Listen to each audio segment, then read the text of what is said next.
Good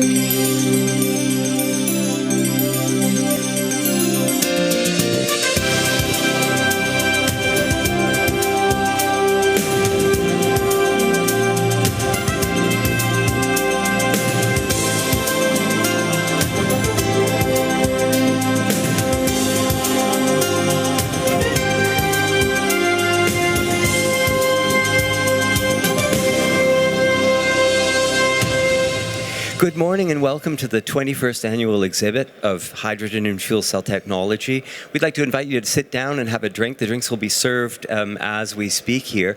We've been discussing at this forum for years its evolution, new technologies, and the fact that this technology is increasingly needed.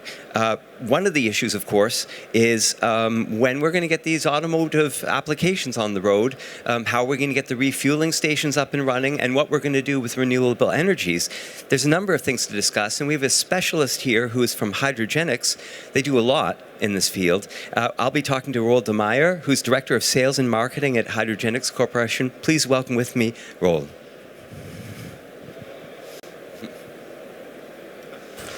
Morning. So insiders, of course, have known for years and years the Hydrogenics Corporation, but perhaps you could tell us in brief what the company does, who you are, where you're located. Yeah. Okay, so Hydrogenics, we actually have something to celebrate this year. We exist now for 20 years. We are a technology manufacturer. That means we build both fuel cells and water electrolyzers. We do so in different places. Being a Canadian company, the headquarters in Canada, we do the manufacturing, the stack manufacturing of fuel cells in Canada, while at the same time we build the water electrolyzers in Europe, mainly in Belgium, and to some extent as well in Germany. And of course, the fuel cell industry, you know, when we started here it was small, it's growing. Electrolysis has been a business model for decades and decades. It's an industrial gas. Oh yeah. So you have an enviable business model. Could you tell us about the business application side, the type of technology you use to supply the industry with hydrogen? Yeah. So let's say there is a lot of hydrogen used in the whole world. On an hourly basis, we're talking in the range of like 60 millions, 70 millions of normal cubic meters. Which, well, if you would express it in kilograms, it's easy, divided by 10, it's like 6-7 million kilograms per hour. Now, hydrogen is a synthetic gas, meaning that it's not a natural resource, and most of the hydrogen comes out of fossil fuel carriers. Mainly natural gas, but to some extent crude oil, and to some extent even coal. A small part, too small in our opinion, comes out of water electrolysis. Let's say that covers like 3-4% of the worldwide market today. And most of that hydrogen is used in industrial applications. So apart from ammonia or oil refineries, you have a whole variety of industrial processes in which hydrogen is used. And that's where we come in. We deliver on-site hydrogen generators, water electrolyzers. We do so for already more than 50 years. If I'm looking back to the historical acquisitions of the company, so we have a big experience. We're basically active in virtually any country in the world. Installations running in metallurgical plants, glass manufacturers, polysilicon, name it. That's the alkaline technology that we manufacture still today in Belgium. And alkaline electrolysis has been around for such a long time. We'll get to the new PEM technologies, or the innovative PEM technologies. Why do the industrial applications, why do they prefer alkaline electrolysis? For the very simple reason that it is known. People are familiar to the technology. There is a certain conservatism, which is very, very understandable. It's still an investment. People have to spend money buying a hydrogen plant. Well, you would tend to go to a solution that you are familiar with. We have lots of references. We have more than 400 plants up and running. Over the decades, if I would look accumulated, the whole company has supplied close to 2,000 hydrogen plants worldwide, but then I'm talking on a big time frame. The same story for other manufacturers. So there are thousands of electrolyzers still in use today using alkaline technology. And there's nothing wrong with that. It functions, it works. Yeah. Yeah. And that's why industry will say, well, it works, let's not touch it. If it ain't broke, don't fix it. Right? Exactly. Yeah.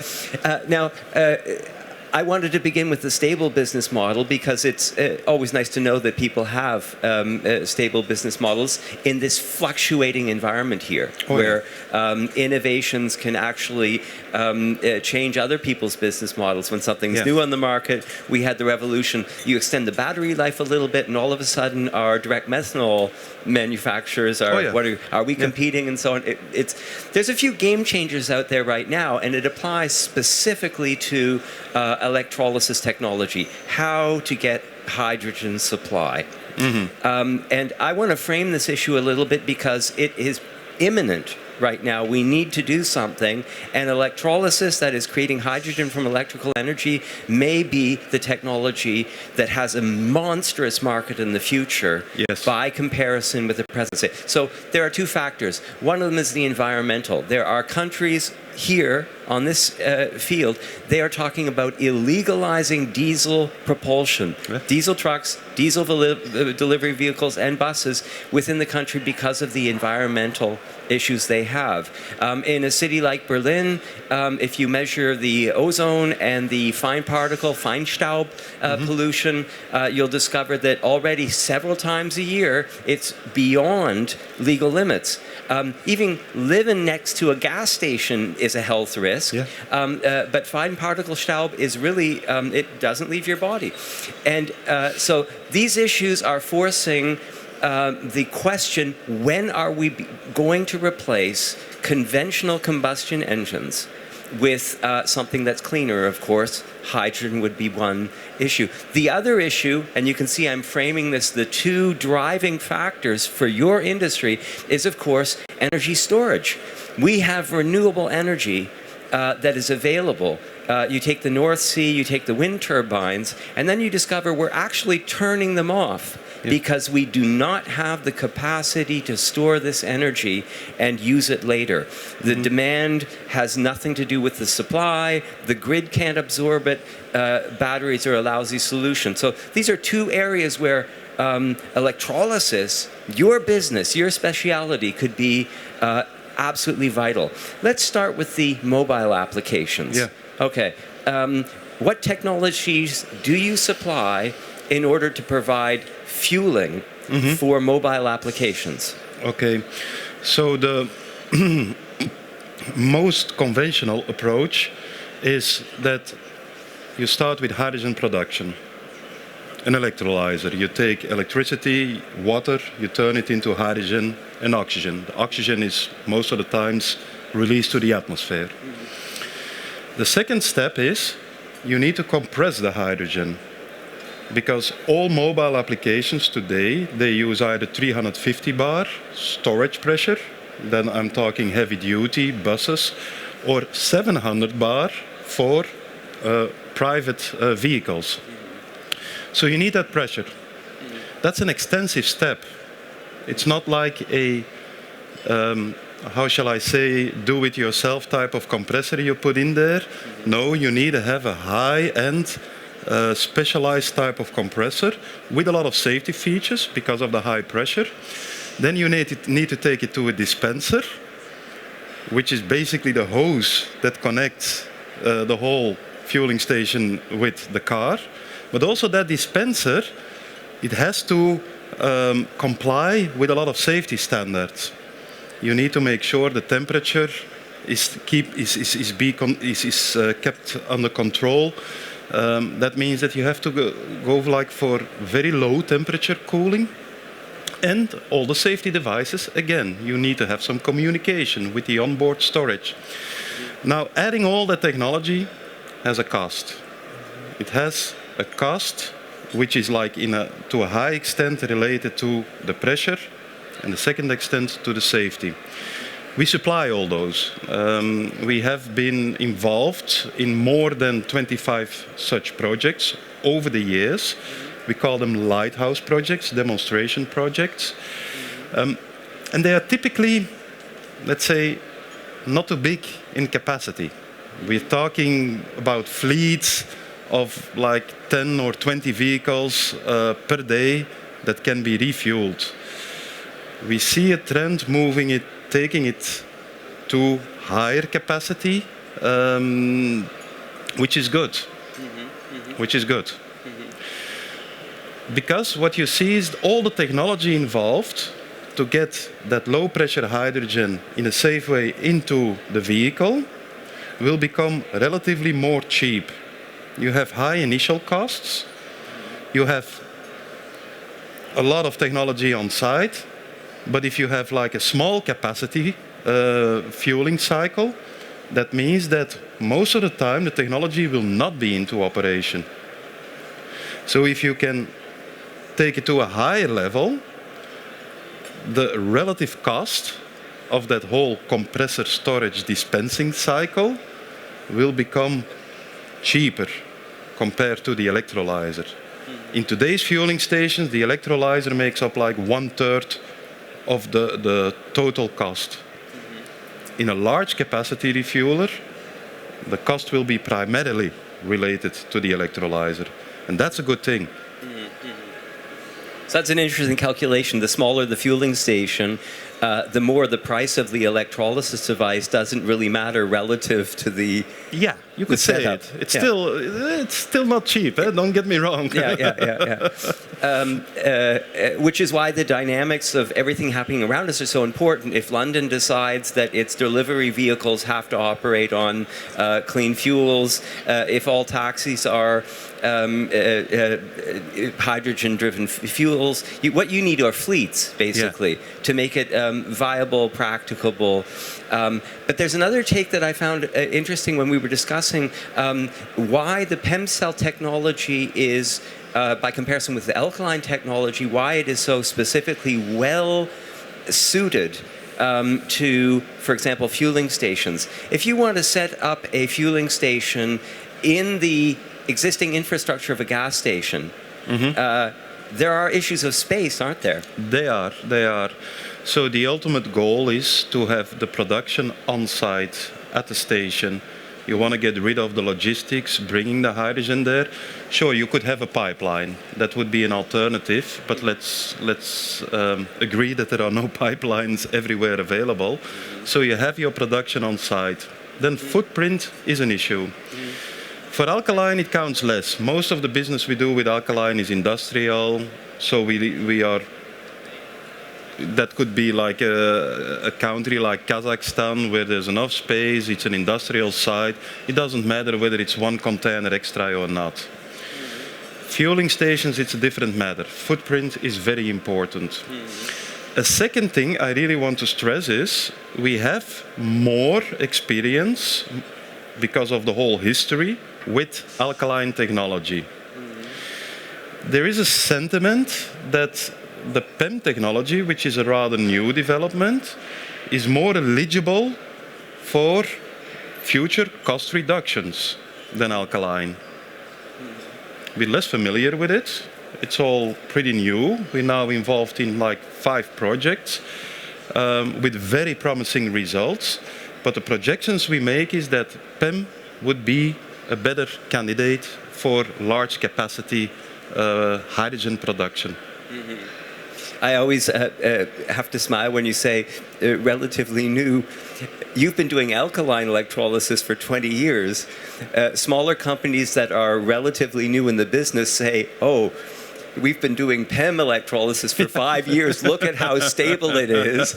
It's, relative to your experience, the PEM is the newer thing. Right. It's about putting things in perspective. Absolutely. Yeah. The fact is, with more than 400 systems out there that we have supplied for alkaline technology, with other companies doing the same, even companies that don't exist anymore, alkaline just has a bigger install base. It's changing. That's good.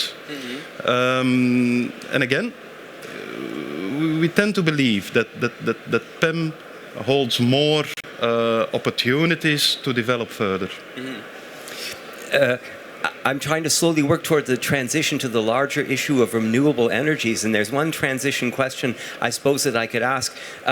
People know of the philosophy of buy local, consume local.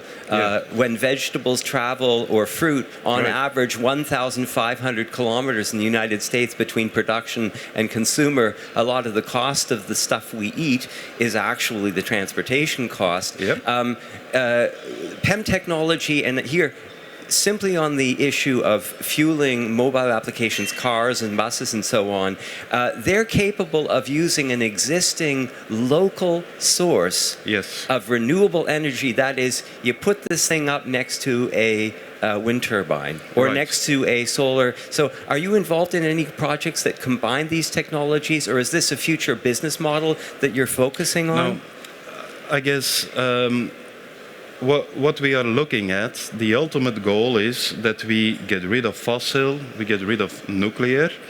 So what do we end up with? With sources of electricity that comes out of renewable, solar and wind, basically. Let's look a bit in the future here, long term. These are good sources of energy because they're clean, but they're also fluctuating. There's a mismatch between the old model in which the production is matching the demand. So we now have to find a way to have the demand matching the production, because the production is a function of the availability of solar or wind. So it's a transition. It's undeniable. We get to see already the first symptoms, like in the north of Germany, as an example, that this could cause the introduction of this fluctuating energy. It could cause unbalance, because that's what it's called on a grid, unbalance. An electrolyzer, and actually regardless of the technology, whether it's PEM or alkaline, that doesn't matter, but an electrolyzer can help in that transition. It will help removing that unbalance again, because it is a it will adapt to the fluctuating production. It will produce gas, hydrogen, which is a physical asset that can be stored. Electricity can't be stored. Electricity can be transported, but can't be stored. So you're absolutely right. The ultimate goal is that, and you could even leave the debate open on decentralized or centralized, but you have a grid out there, an electrical grid out there. There's nothing wrong with, at the end user side, having an on-site production, helping the grid balancing, because a lot of small decentralized units add up to one big one, help the grid balancing, and have your energy converted into hydrogen. Yeah, the point, I suppose, in separating the large storage issue from the refueling site issue is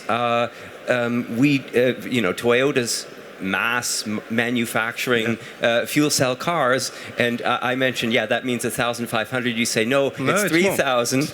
Okay, but the Chinese are talking about 200,000 buses. So those numbers are tiny. And the reason I mentioned the fuel cell automobile in relation to small local production is because it's going to take us a while to set up a hydrogen highway. You can't drive. We had people talking about Spain, and it really is a pain in the butt, to be frank, to try and drive through Spain with a fuel cell car.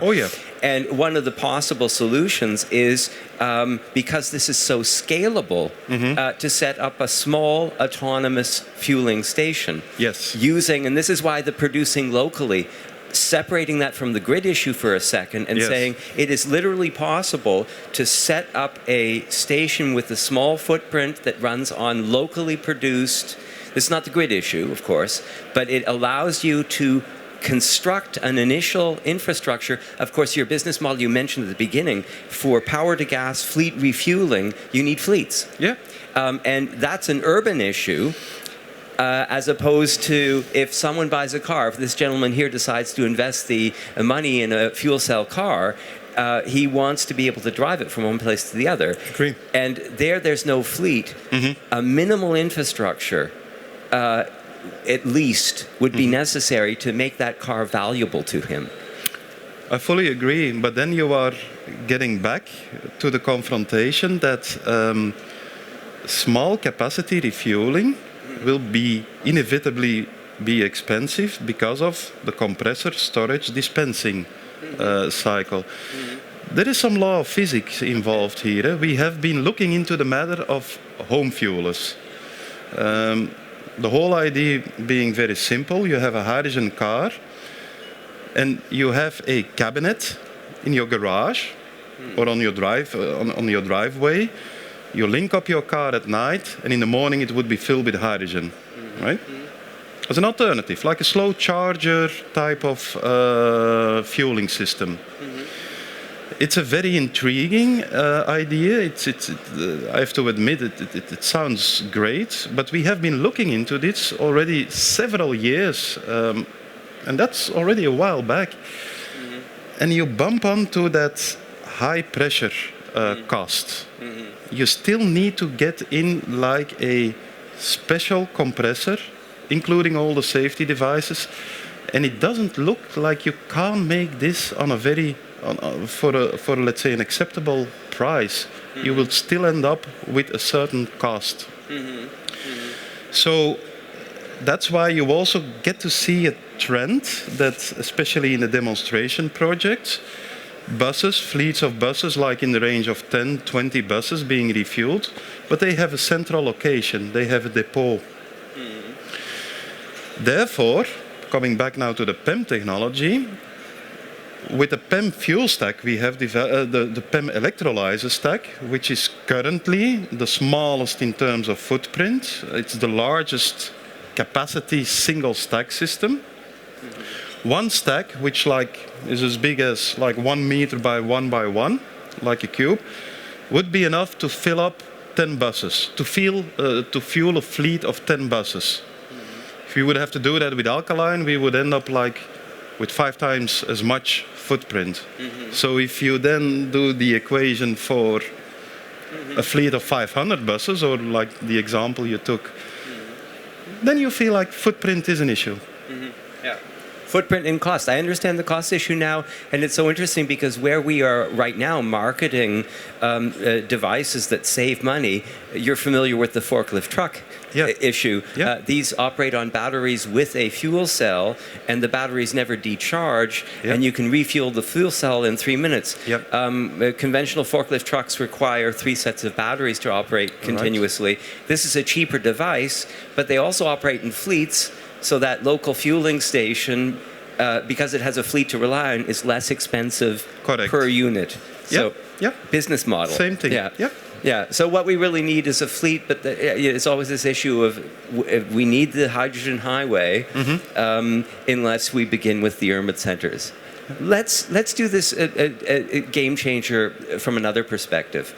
The fueling stations is a vital issue. The other thing is the excess amount of electrical energy available right now, thanks to the wonderful technology which everyone loves here. It's wind turbines and solar. And what is the problem? We are turning these devices off.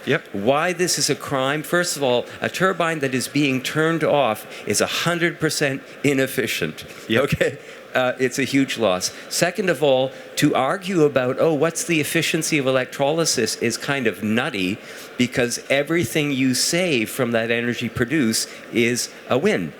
But thirdly, we are actually blocking the development of an industry that would make, for example, Germany more independent Right. from foreign sources of fuels. So there are a number of roles that electrolysis could play. I suppose there are general questions. The first general question is electrolysis a possible solution for storing, we're talking about terawatts. Yeah. I dare to go further than that. And it's okay. It's probably at this moment the only way to handle these massive amounts of energy. Like you're saying, we're talking terawatts. Apart from all the demonstration projects going on, which are, let's say, like a megawatt scale, hydrogen technology seems to be, at this moment, the only eligible technology to handle these huge amounts of energy. Again, let's face it, if we get rid of like the conventional system of production on demand with fossil fuels or nuclear, we go to the transition of all solar. You have to ask yourself, if you wake up in the morning, you switch on your coffee machine, you switch on the lights. Everybody's doing this. At that moment, we need the wind and solar. So what will we do? Will we adapt to the rhythm of solar and wind to consume energy? Okay. It's not likely. An alternative would be, let's heavily invest in more renewable energy production and connect everything together, make Europe a whole copper plate, as you sometimes hear, because the wind will always be blowing somewhere. It's not realistic. That would mean like tripling your nominal production needs, plus let's say an investment in transportation which you can't overcome, which would be way too big. So we need to find a way to store excess energy to keep the investment cost on both grid and production limited. And so the most eligible thinking path today is you have a gas grid, which is an energy carrier. You have an electricity grid, which is an energy carrier. Close the bridge between two of them. It's like one big energy infrastructure. So excess electrical energy can be converted into gas. You can inject hydrogen in the gas grid. Yeah, and this is the big debate going on right now. I've had this again and again this week. You have a specific take on this, which I find very interesting and very important. Engineers debate all the time, of course. The price of natural gas per kilowatt hour is really inexpensive. Correct. And if you look at the cost of hydrogen per kilowatt hour, it's not going to be able to compete. But then again, natural gas is not right now the basic source of electrical energy, let's say, on the one hand. On the other hand, it's a volatile supply question. Oh, yeah. It really is. I was in the Ukraine when they turned the country off, and water pipes from the top floor to the, it can be difficult. But the storage issue still raises the, are we really going to put this expensive hydrogen simply into the natural gas grid?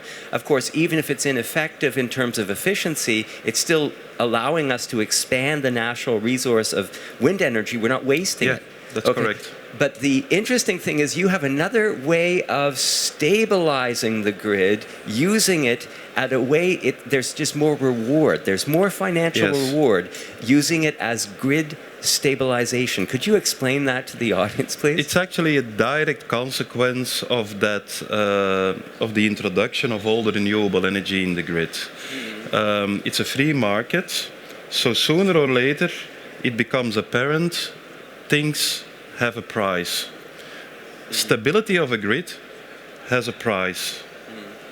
It's worth a cost to a grid operator if you can offer a service to help him keeping it stable.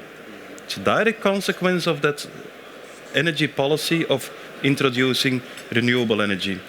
So it's not only about how much can I sell my hydrogen for, which would be the very logical first reaction, but it's also like how much money or how much revenue can I get out of helping stabilizing the grid. Now, for grid operators, this is bread and butter. They are familiar with this concept. Most grid operators offer packages, if you can help them to stabilize it. They offer packages and said, okay, per each 5 megawatt, because that's the minimal threshold, the minimal step for helping them regulating the grid.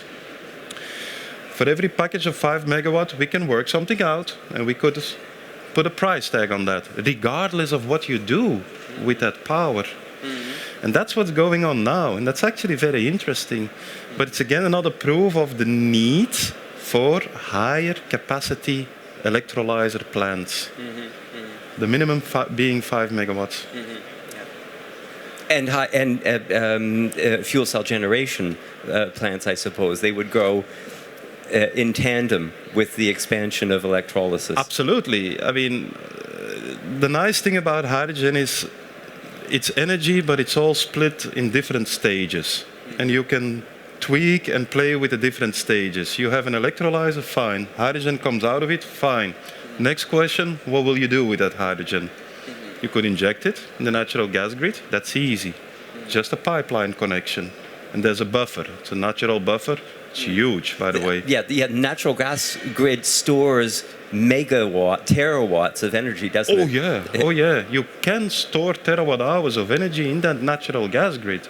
So that could address already, let's say, the first immediate needs to avoid curtailing of renewable energy.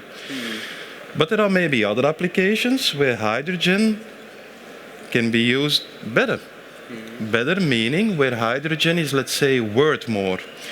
That's why a lot of initiatives are taken in mobility, because that's another nice asset of hydrogen.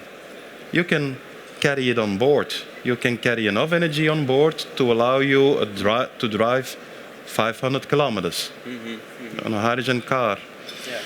So cutting corners, I would say you can sell your hydrogen more expensive in the mobility than you would when you inject it into a natural gas grid. You could put it like that as well. But it comes with an extra investment cost to get it into a vehicle, the compressor storage. And of course, that value is immense.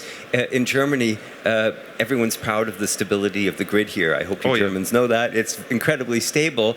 And one of the reasons is they have stabilization largely with conventional fossil fuels. But the problem is the base load is always there. And these little peaks cannot represent a failure of the grid. Every time you go over a peak, it can't mean that everyone's IT technology crashes.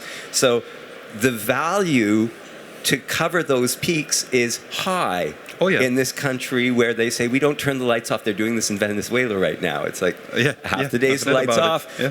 Germans don't go there. It's, so the value, the actual value for energy providers of having this technology, which turns on and turns off rapidly, is huge. Oh yeah.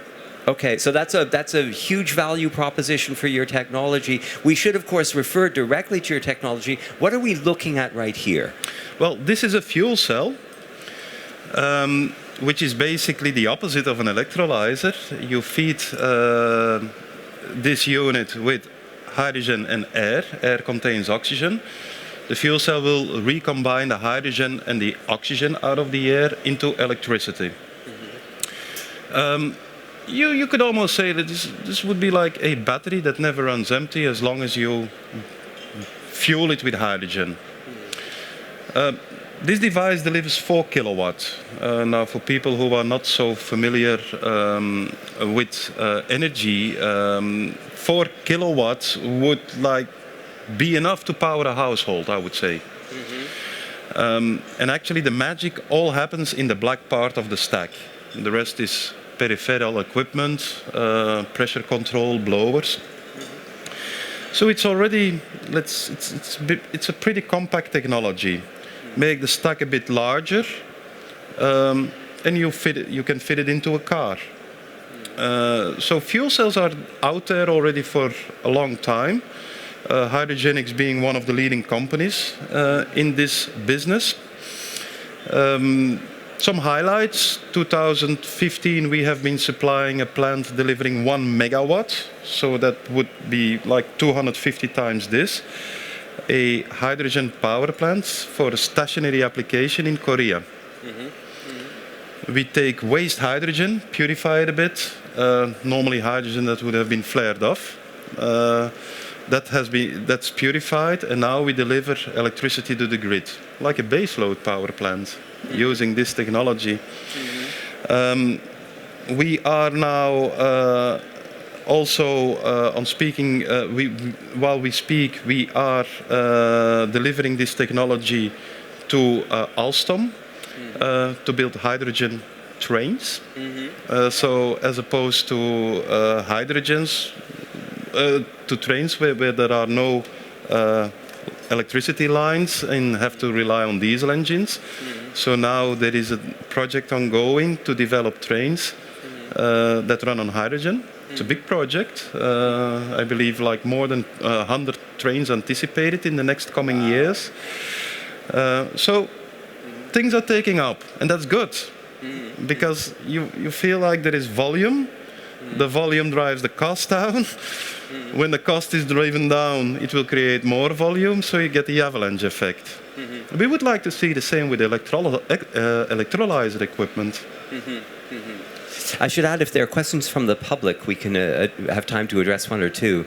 So just raise your hand if you have any questions. Oh, I have to run to the back.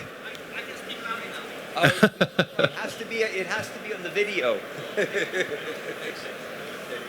Hi, I'm Alex Blai. I come from Romania. And I was wondering, by the way, congratulations on the 1 megawatt solution. Thank you. Is it your first or is it your second, third? No, that was a first. That's a pilot plant that we have delivered to Korea. And this is actually part of a bigger plan, let's say, because Korea is heavily investing in renewable energy, but confronted with the same topic, the fluctuating power.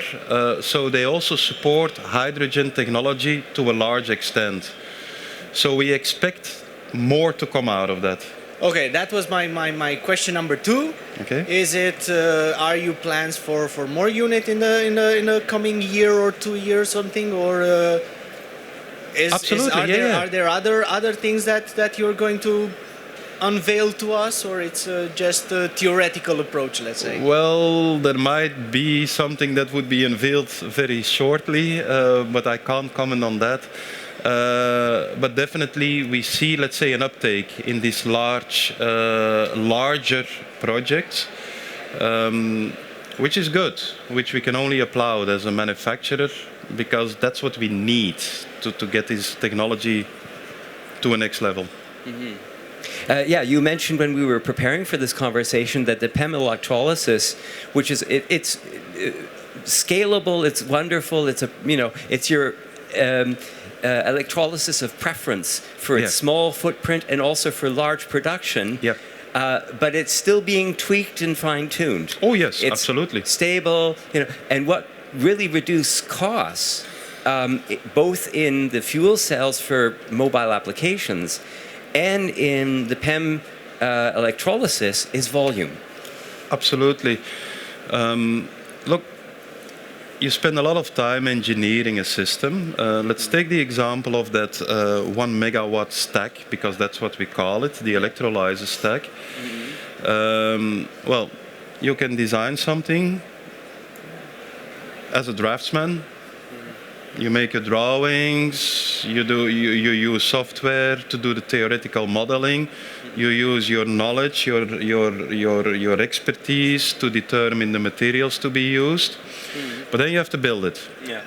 You have to find suppliers. This is all new. You can't expect a supplier to give you the price that is closely correlated to the intrinsic cost of the material, because that supplier has a lot of processing costs as well because of the low volume. So yes, things are commercially available. Yes, we offer equipment, but be aware that the cost involved is for a large factor determined by the low volume. That's the reality we are facing today. So the projections we make is that yes, things can come down a lot. We've discussed three business models. You have your stable industrial electrolysis, and for 20 years you've been doing that highly successfully. The innovation fields are PEM electrolysis and its potential for the future application, both small scale or large scale, specifically for refueling, the topic today. And then there is this future issue of stabilizing the grid and converting electrical current from renewable resources into large volumes of storable electricity. Now, there's a lot of excitement this year, particularly about the storage issue, but I'm speaking to a specialist here. We're enthusiastic about these developments. Where do you anticipate the largest growth in the next 5 years, specifically for your company? Is it going to be mobile applications and refueling, which involves, of course, both fuel cells and electrolysis, as a supply for hydrogen? Or is it going to be you as the saving angel? We're no longer turning off the turbines, we're leaving them running because we can store that, the terawatts of current. What's going to be the growth perspective that is largest from your perspective? That's a very good question. Let me put it this way, we expect both. And there is a link between both. If I'm looking at, let's say, the most recent trends, I would have a tendency to say more towards fueling. But that is a biased view because of, let's say, the demonstration projects out there. At the same time, we see an uptake in inquiries from grid operators all over the world, by the way. This is not a European thing necessarily. In terms of geography, I would even tend to say like Asia. There I see fast developments. I can't answer the question to say give preference whether it would be fueling or whether it would be like power to gas. We see it a bit like both. Because the whole power to gas concept in its lean form is the most simple. Most simple means the least capital expenditure sensitive. And I suppose that's why you provide such a flexible spectrum of approaches and products. You have to keep open options. That's clear. You have to keep open options. When everyone says Asia, of course, I always have to add discussing the fuel cell and electrolysis issue and framing it specifically within Germany causes us to forget that there are still a number of areas in the world with no existing infrastructure. Correct. And they are setting up renewable resources, just one wind turbine or to solar, and a storage facility in hydrogen is providing a basic infrastructure that runs 24 hours a day, 7 days a week, without the expense of connecting it to a grid from somewhere else. And don't forget that the problems we are all challenged with as mankind, as a society, are, let's say, strong in Asia because of the very high growth rate these people have been going through the last 10 years. And compared to some of the Asian cities, the situation we have in Europe, everything is on a higher scale there. And so you see the transition, or the need for a transition, is also becoming very apparent in like China, for example, where gasoline-powered scooters are not allowed anymore in the cities. You only see electrical vehicles, electrical scooters, no gasoline-powered, not allowed. And I've already mentioned like 200,000 fuel cell buses. Exactly. These are proportions that this industry has been waiting for decades. Yeah. You've been here at the fair also for over a decade. Oh, yeah. And when I go back to 2004 and remember some of the fuel cell manufacturers with automobile manufacturers, promising that by 2007 we would have 140,000 fuel cell cars on the road. We've been waiting for realistic developments instead of enthusiasm, and we're getting close to realistic developments. Yeah, I share that sentiment, absolutely. Yeah. Which is why I'm such a fan of your business model. We've just about run out of time, but it's always a pleasure to talk to you, Roel.